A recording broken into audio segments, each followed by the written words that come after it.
Hello everyone, welcome back to tell. ఈరోజు Saturday కాబట్టి మీ అందరికీ తెలుసు, మనం తెలుగు సెంటెన్సెస్ని ఇంగ్లీష్లో ఫ్రేమ్ చేసి నేర్చుకుంటూ ఉంటాం. ఈరోజు ఇక్కడ డిస్ప్లే చేస్తున్న ఈ సెంటెన్సెస్సే నేను మీకు తెలుగులో ఉన్న సెంటెన్సెస్ని ఇంగ్లీష్లో ఫార్మల్ అండ్ ఇన్ఫార్మల్గా ఎలా ఫ్రేమ్ చేయాలో చెప్తాను. ఒక్కసారి నేను ఫామ్ చేసిన ఆ సెంటెన్సెస్ చూసే ముందు మీరు ఓన్గా ఫామ్ చేయడానికి ట్రై చేయండి. దాన్ని రాసి ఉంచుకోండి, లేదా మీ బ్రెయిన్లో గుర్తుంచుకొని ఫామ్ చేయండి. ఎన్ని సెంటెన్సెస్ మీరు కరెక్ట్గా ఫామ్ చేయగలిగారో కామెంట్స్లో మెన్షన్ చేయండి. I will be very happy for that.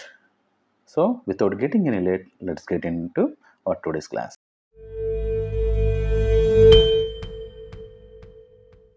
మన ఫస్ట్ సెంటెన్స్, మీలో ఒకరిని రమ్మన్నారు.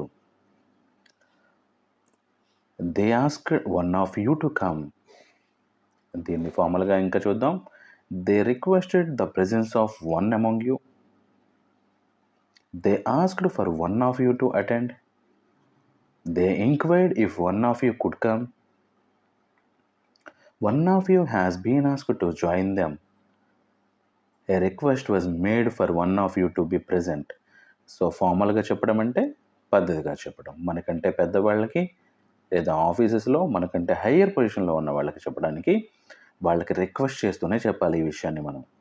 అందుకే అన్నిట్లో కూడా రిక్వెస్టింగ్గానే ఉంది. నెక్స్ట్ ఇన్ఫార్మల్గా అంటే మనకంటే చిన్నవాళ్ళకి, చిన్న స్థాయిలో ఉన్న వాళ్ళకి, మన ఫ్రెండ్స్కి, రిలేటివ్స్కి చెప్పినప్పుడు మనం ఎలాగైనా చెప్పచ్చు. మన వాయిస్ని ఎలాగైనా మోడిఫై చేసుకోవచ్చు, no problem. They want one of you to show up. They are asking for one of you to come over. One of you has to go, they asked. They told one of you to come along. They are asking if one of you can make it. ఎలా express చేయొచ్చు? జనరల్గా అయితే they asked one of you to come అని చెప్పాలి. Next sentence, ఒకసారి చెప్పి ఉండొచ్చు కదా. ఒకసారి చెప్పి ఉండొచ్చు కదా. You should have said it once.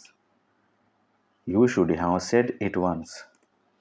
ఫార్మల్గా it would have been sufficient if you had mentioned it just once. ఒక్కసారి చెప్పుంటే సరిపోయేది అని దాని మీనింగ్ అనమాట.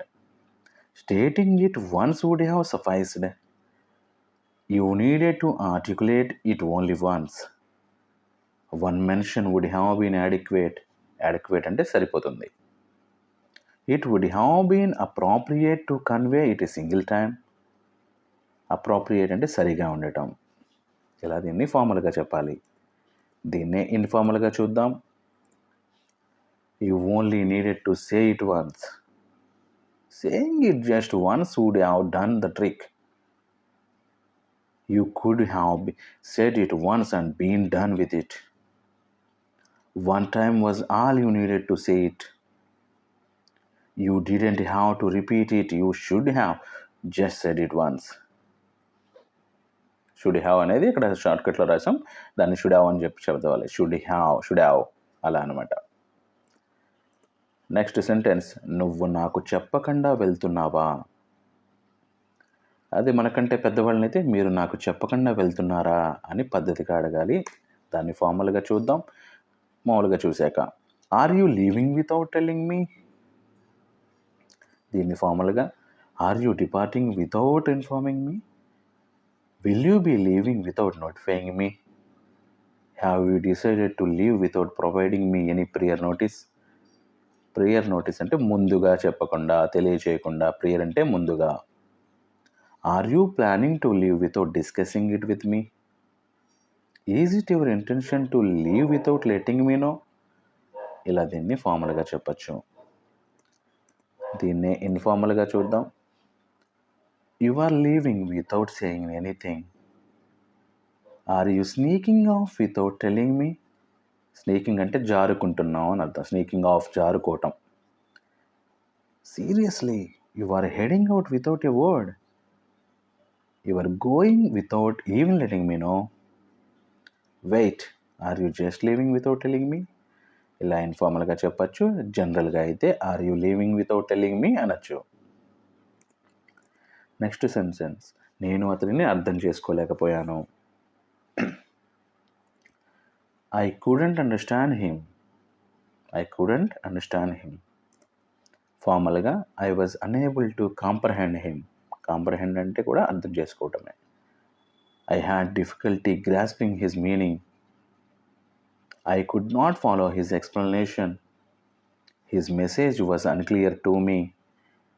I struggle to interpret what he was trying to convey.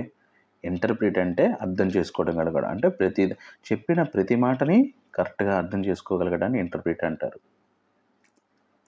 దీన్నే ఇన్ఫార్మల్గా చూద్దాం. I couldn't make sense of him.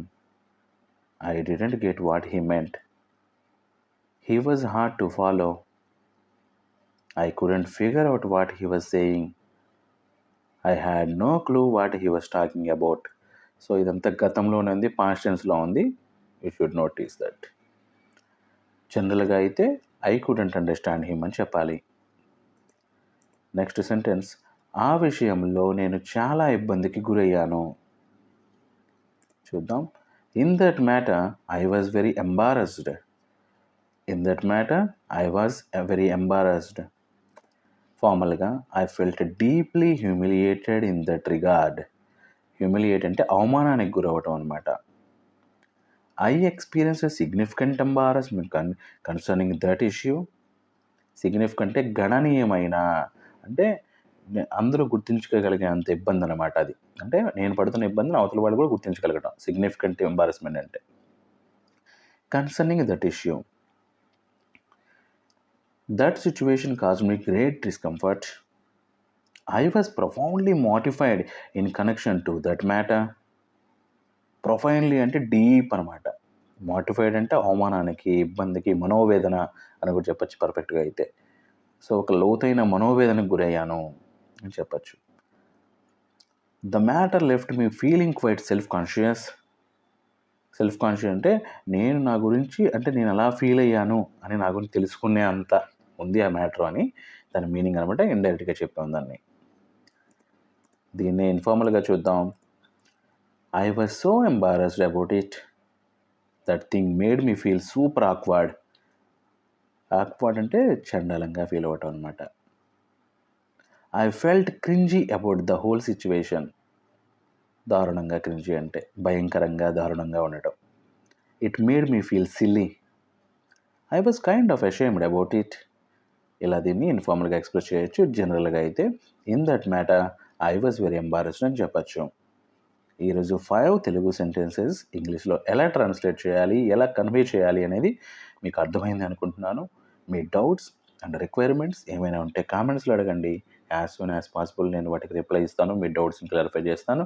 అలాగే ఇందులో ఉన్న సెంటెన్సెస్ని ఎంతమంది కరెక్ట్గా ఫ్రేమ్ చేయగలిగారో వాటిని కూడా కామెంట్స్లో మెన్షన్ చేయండి. నేను చాలా హ్యాపీగా ఫీల్ అవుతాను. So that's for today. Signing off.